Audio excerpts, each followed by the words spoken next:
Ve bu ülkede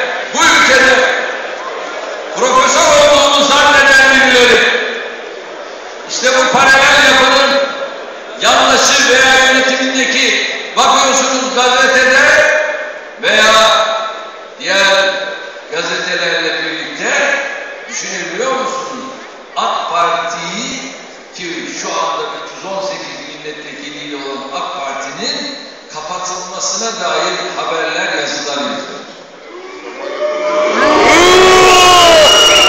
Sizin nereniz demokrat yani? Sizin halkın iradesine zerre kadar saygınız yok ya. Zerre kadar saygınız yok.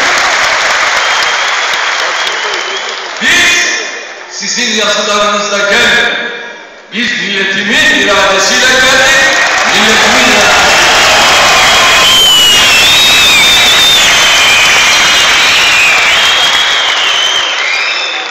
Değerli kardeşlerim, işte o havalimanını yapanlar 42 milyar dolar harcayarak bunu yapacaklar. Bakın her türlü oyun önemli.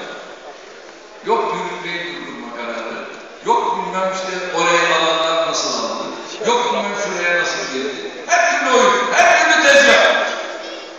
Yani ikili bakıyorsun alışveriş yapıyorlar değil mi? Ona da bir kılıf uyuyor. Bir medya grubunu oradaki girişimcilerden bir tanesi almaya çalışıyor ve oradaki haklarını, hisselerini devrediyor, satıyor. Sen nasıl bunu alırsın? Ya sana ne? Alır. Bunun devletle ne alakası var? İki ayrı grubun böyle bir alışveriş yapması bile onları rahatsız etti. Niye rahatsız etti? Çünkü kirli çamaşırlar ortaya çıkıyor onun için. Kardeşlerim, bakınız Marmaray'ın yanında lastikli araçların geçeceği yeni bir Türk geçidi inşa ederek Boğaz'ı 4. olarak oradan da